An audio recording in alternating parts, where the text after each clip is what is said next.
Hi friends, welcome to Sujatha pressure cooker. నేను మీ సుజాత. ఈరోజు వీడియోలో ఒక కొత్త రెసిపీని మీతో షేర్ చేసుకోబోతున్నానండి.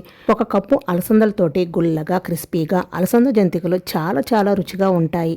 ఈ జంతికలు రుచే వేరండి. 1-2తో ఆగరు, అంత రుచిగా ఉంటాయి. పిల్లలకు స్కూల్ ఓపెన్ అయినవి కాబట్టి ఏదో ఒక స్నాక్స్ బాక్స్లో పెట్టాల్సి ఉంటుంది కదండి.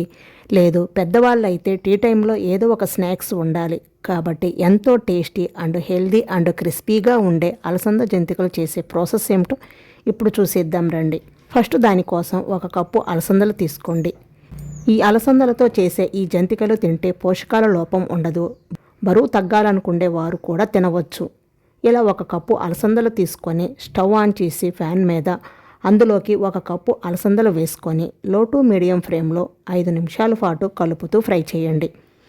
ఇలా అలసందలు ఫ్రై చేయటం వలన పచ్చిదనం పోయి పప్పు మంచి వాసన వస్తుంది. హై ఫ్లేమ్లో పెట్టి ఫ్రై చేయవద్దు, మాడిపోతాయి. లో టు మీడియం ఫ్లేమ్లో పెట్టి ఫ్రై చేయటం వలన పప్పు లోపల వరకు ఫ్రై అవుతుంది. ఇలా ఫ్రై అయితే జంతికలు రుచిగా ఉంటాయి. ఇలా ఫ్రై అయిన తర్వాత స్టవ్ ఆఫ్ చేసి పూర్తిగా చల్లారనివ్వండి.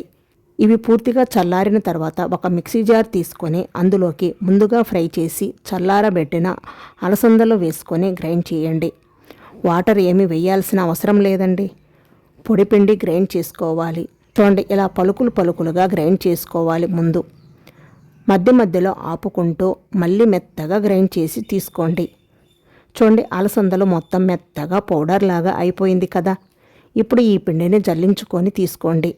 లేదు, మిక్సీ జార్లోనే మెత్తగా అయిందంటే అలాగైనా వేసుకోవచ్చు. లేదు, కొంచెం బరకగా ఉందంటే జల్లించి తీసుకోండి. మనం పిండి కలుపుకోవడానికి ఒక వెడల్పాటి గిన్నెను కానీ ప్లేట్ను కానీ తీసుకొని దానిలోకి జల్లించిన 1 కప్పు అలసందల పిండిని వేసుకోండి. తరువాత అందులోకి 1 కప్పు శనగపిండి వేసుకోండి. నేను ఇక్కడ శనగపిండి వేస్తున్నానండి. మీరు కావాలంటే వేపిన పుట్నాల పప్పు పొడిని వేసుకోవచ్చు. అంటే చట్నీ పప్పు ఉంటుంది కదండి, ఆ పౌడర్ అయినా వేసుకోవచ్చు. 1 కప్పు, అందులోనే 1/2 కప్పు పొడి బియ్య పిండిని వేసుకోండి. తర్వాత 1/2 టేబుల్ స్పూన్ పసుపు కూడా వేసుకోండి. ఎందుకంటే చక్రాలు మంచి కలర్ వస్తాయి. వద్దు అనుకుంటే స్కిప్ చేయండి. తర్వాత 1/2 టేబుల్ స్పూన్ దాకా బ్లాక్ సాల్ట్ వేసుకోండి. ఈ బ్లాక్ సాల్ట్ వేసుకోవటం వలన చక్రాలు మంచి రుచిగా వస్తాయి. అలాగే 1 టేబుల్ స్పూన్ దాకా వాము ఇలా అరచేతిలో వేసుకొని నలిపి వేయండి. ఫ్లేవర్ చాలా బాగుంటుంది. తర్వాత 1 టేబుల్ స్పూన్ దాకా కారం, రుచికి సరిపడినంత ఉప్పు వేసుకొని ఈ పిండిని అంతా కూడా ఒకసారి బాగా కలిసేలాగా కలుపుకోండి. ఈ అలసందల జంతికలు రుచే వేరండి. మనం ఎప్పుడు చేసే జంతికల కన్నా కూడా చాలా రుచిగా ఉంటాయి. ఇలా పిండిని బాగా కలిపి కొంచెం వాటర్ పోసుకుంటూ పిండిని సెమీ సాఫ్ట్గా కలుపుకోవాలి. మరీ గట్టిగా కలపవద్దు, అలా అని మరీ పల్చగా కలపవద్దు. చూడండి, ఈ వీడియోలో చూపిస్తున్న విధంగా పిండి ఇలా సాఫ్ట్గా ఉండాలి. ఇప్పుడు జంతికలను ఒత్తుకునే చక్రాల గిద్దను తీసుకొని ఈ చక్రాల గిద్దకు కొంచెం ఆయిల్ అప్లై చేయండి. ఇక్కడ ఈ బిట్ మిస్ అయ్యిందండి, అందుకే చెప్తున్నాను. చక్రాల గిద్దకు ఆయిల్ అప్లై చేయటం వలన పిండి అనేది గిద్దకు అంటుకోకుండా ఉంటుంది. ఇప్పుడు ఈ చక్రాల గిద్ద లోపల పిండి ఈ విధంగా పెట్టుకొని మూత పెట్టి డీప్ ఫ్రైకి సరిపడా ఆయిల్ పోసుకొని ఆయిల్ బాగా కాగిన తర్వాతనే పిండిని ఒత్తుకోవాలి. ఆయిల్ కాగలేదంటే చక్రాలు లోపలే ఉడికి గట్టిగా వస్తాయండి. అందుకు ఆయిల్ అనేది బాగా కాగాలి. చూడండి, ఇలా కొంచెం పిండి వేసి చూడండి. వెంటనే పైకి వస్తే ఆయిల్ బాగా కాగినట్టు. లేకపోతే మరొక నిమిషం కాగనివ్వండి. ఇలా ఆయిల్ బాగా కాగిన తర్వాత మనం ముందుగా చక్రాల గిద్ద లోపల పిండి పెట్టాం కదా, అది తీసుకొని నెమ్మదిగా ఆయిల్లో ఒత్తుకోవాలి.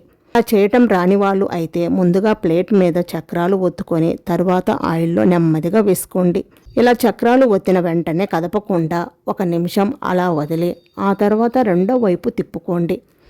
అటువైపు కూడా 1 నిమిషం ఉంచండి. ఆయిల్ నుండి నురగ తగ్గిపోతుంది. అప్పుడు ఆయిల్ నుండి తీసుకోవటమే. ఈ చక్రాలు నూనెలో ఉన్నప్పుడు ఒక కలర్లో ఉంటాయి. బయటకు తీసిన తర్వాత కొంచెం కలర్ మారుతుంది. మరి ఎక్కువ ఫ్రై చేయవద్దు. చూడండి, ఇలా ఫ్రై అయితే సరిపోతుంది. దీనిని ఒక ప్లేట్లోకి తీసుకోండి. ఇలాగే పిండి మొత్తం ఒత్తి చక్రాలు ఫ్రై చేసి తీసుకోవాలి. సో అంతేనండి, చూశారు కదా, క్రిస్పీగా అలసందల జంతికలు అయితే రెడీ అయిపోయాయి. చాలా క్రిస్పీగా క్రచీగా ఉంటాయి. తప్పకుండా మీరు కూడా ట్రై చేయండి. ఒక్కసారి మీరు ఇవి వేసి డబ్బాలో స్టోర్ చేసుకోండి. 10-15 రోజుల వరకు మీకు వేసినప్పుడు ఎంత క్రిస్పీగా ఉన్నాయో సేమ్ అదే టేస్ట్తో అదే క్రిస్పీగా ఉంటాయి. ఈవినింగ్ టైంలో అయినా లేదా పిల్లలు స్నాక్స్ కావాలన్నా ది బెస్ట్ స్నాక్స్ అన్నమాట. వీడియో నచ్చితే లైక్ చేసి మీ ఫ్రెండ్స్ అండ్ మీ ఫ్యామిలీ మెంబర్స్కి షేర్ చేయండి. మీరు కూడా ట్రై చేసి టేస్ట్ ఎలా అనిపించాయో కింద కామెంట్ రూపంలో తప్పకుండా తెలియచేయండి. ఓకే ఫ్రెండ్స్, ఇలాంటి మరిన్ని సింపుల్ అండ్ టేస్టీ రెసిపీస్ కోసం వెంటనే మన సుజాత ప్రెషర్ కుక్కర్ యూట్యూబ్ ఛానల్ని సబ్స్క్రైబ్ చేసుకోండి. Thank you for watching.